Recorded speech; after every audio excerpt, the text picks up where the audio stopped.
সর্বপ্রথমে মহান ঈশ্বরকে ধন্যবাদ দিই এবং সকলকে আরেকটিবার প্রভু যীশু খ্রিস্টের নামেতে শুভেচ্ছা জানাই। সকলকে জয় যীশু। আসুন আজকে যে আমাদের আলোচ্য বিষয় তা হলো আমাদের সদাপ্রভু তিনি আমাদের আলোকস্বরূপ, ঈশ্বর আলোকস্বরূপ। সে বিষয় নিয়ে আজকে আমরা আলোচনা করব।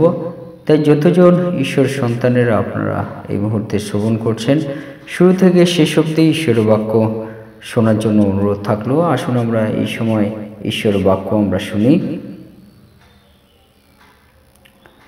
মিখা তার 7 অধ্যায় 8 পদ। হে আমার বিদ্বেষীগণ, হে বিদ্বেষিনী, আমার বিরুদ্ধে আনন্দ করিও না।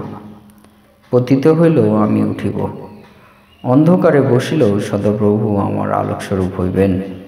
ঈশ্বর তার বাক্যে আমাদের প্রত্যেককে আশীর্বাদযুক্ত করুন, আমেন।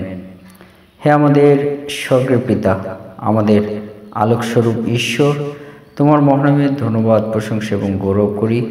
প্রভু গো, প্রত্যেক দিনের মতো আজকে আবার একটি দিন দিয়েছ, আর এই দিনে তোমার চরণতলে আমাদের জীবনকে সমর্পণ করি পিতা।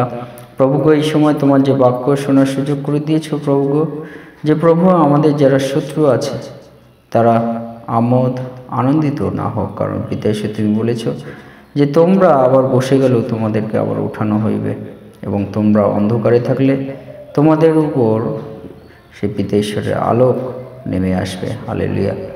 সে মধ্য দিয়ে পিতা ঈশ্বর তিনি আমাদেরকে বলেন যে তিনি আমাদের সঙ্গে সঙ্গে থেকে আমাদের পরিচালনা করবেন, আমাদের আলোকস্বরূপ তিনি হইবেন। তাই আসুন সেই পিতা ঈশ্বর তার চরণতলে আমাদের জীবনকে আমরা সমর্পণ করি পিতা। এবং প্রভু গো, তোমার সেই বাক্যর মধ্যে দিয়ে আমাদের জীবনে তুমি কথা বলো, সঙ্গে সঙ্গে থাকো। প্রার্থনা একমাত্র প্রভু যীশু নামে চাই, আমেন। জয় যীশু, জয় যীশু। আজকে আমরা দেখি আমাদের পিতা ঈশ্বর তিনি কি বলছেন। হে বিদ্বেষিনী, অর্থাৎ যারা আমাদের বিপক্ষ, আমাদের বিরুদ্ধে কার্য করছে, বলছে আমার বিরুদ্ধে আনন্দ করিও না। ঈশ্বরের এক সন্তান মিখা তিনি বলেন যে আমার বিরুদ্ধে আনন্দ করিও না, ঈশ্বরের সন্তান। কেন? শত্রু যারা বিদ্বেষী, যারা বিপক্ষগণ, তারা ঈশ্বরের সন্তানদের বিপক্ষে আনন্দ যেন না করে। কেন? কারণ পিতা ঈশ্বর তিনি বলেন যে তুমি যদি পতিত হও, তোমাকে পতিত হতে হয়, তবুও তোমাকে আমি উঠাবো। হালেলুয়া। আমরা যদি পতিত হই, আমরা যদি নিচেও নামি, পিতা ঈশ্বর তিনি আবার আমাদেরকে উঠাবেন, আমাদেরকে তুলে ধরবেন, তিনি আবার আমাদেরকে ক্ষমতা বল দিয়ে তিনি আমাদের সঙ্গে সঙ্গে থেকে আমাদের চালনা করবেন। এবং বলছে যদি অন্ধকারেও তোমরা থাকো, সদাপ্রভু আমার আলোকস্বরূপ হইবেন। অর্থাৎ অন্ধকারে যদি আমরা বসি, যারা আমরা ঈশ্বরকে কাছে আমাদের জীবন আমরা রেখেছি, বিশ্বাস করেছি, সেই সব সন্তানেরা যদি আপনারা কখনো অন্ধকারে থাকেন, অন্ধকার জীবনেও সেখানে ঈশ্বর আলোকস্বরূপ হইবেন, আপনার জীবনে আলোকস্বরূপ হইবেন। হালেলুয়া। এই মধ্যে দিয়ে পিতা ঈশ্বর তিনি আমাদেরকে কি বলতে চান? তিনি আমাদেরকে বিপদ থেকে তিনি রক্ষা করতে চান, তিনি সমস্যা থেকে আমাদেরকে উদ্ধার তিনি করতে চান। এই বাক্যের মধ্যে দিয়ে পিতা ঈশ্বর তিনি আমাদেরকে কি বলতে চান? যে যতই আমরা পতিত হই না কেন, নিচে নেমে যায় না কেন, পিতা ঈশ্বর আবার তিনি আমাদেরকে তুলে ধরবেন। হালেলুয়া। এই আশীর্বাদ পিতা ঈশ্বর তিনি আমাদেরকে দিতে চান।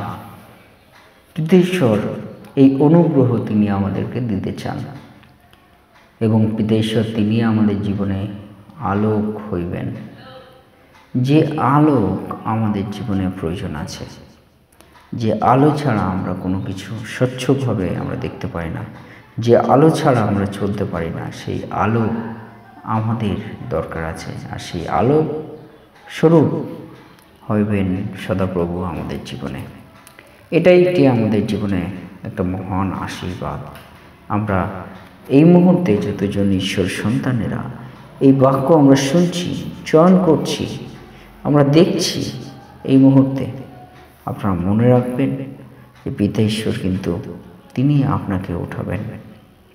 আপনি যদি সে পিতা ঈশ্বরে বিশ্বাস করেন, তিনি আপনাকে উদ্ধার করবেন, তিনি আপনাকে রক্ষা করবেন, তিনি আপনাকে পরিচালনা করবেন। পিতা ঈশ্বর সে বিষয় তিনি আমাদেরকে বাক্যের মধ্যে দিয়ে বলতে চান এবং আমাদের জীবনে আলোকস্বরূপ হয়ে তিনি আমাদেরকে আলোকিত করবেন তার মহিমার্থে। হালেলুয়া। সে বিষয় আমরা মনে রাখি এবং যিশায়া পুস্তক যদি আমরা পাঠ করি, সেখানে আমরা কি দেখতে পারব?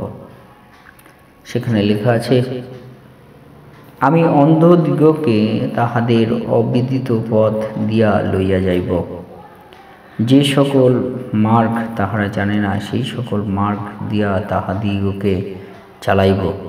আমি তাহাদের অগ্রে অন্ধকারকে আলোক এবং বক্রভূমিকে সরল করিব, এই সমস্ত আমি করিব, তাহাদিগকে পরিত্যাগ করিব না। আমেন। হালেলুয়া।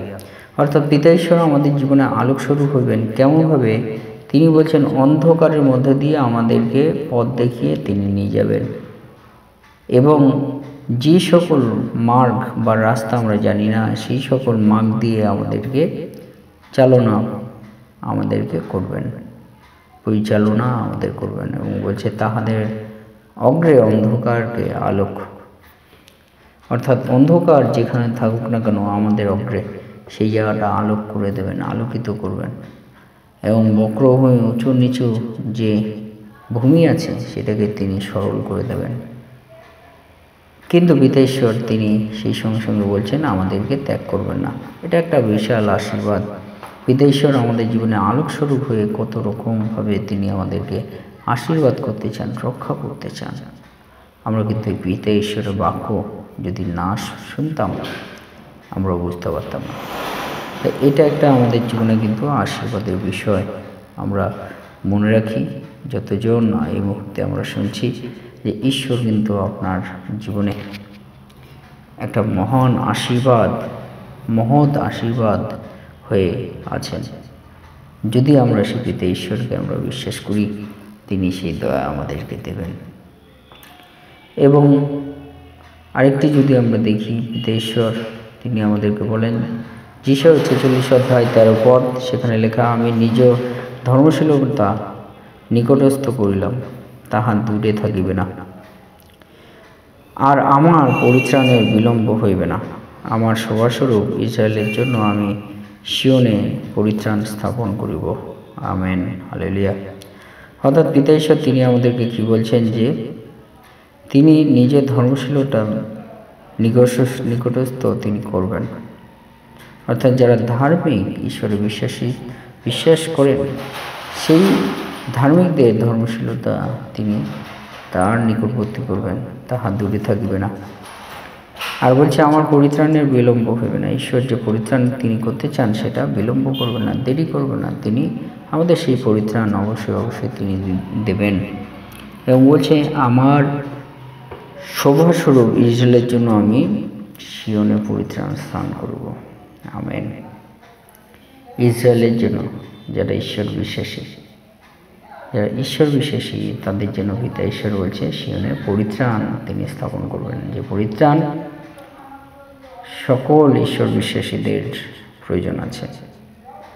হালেলুয়া।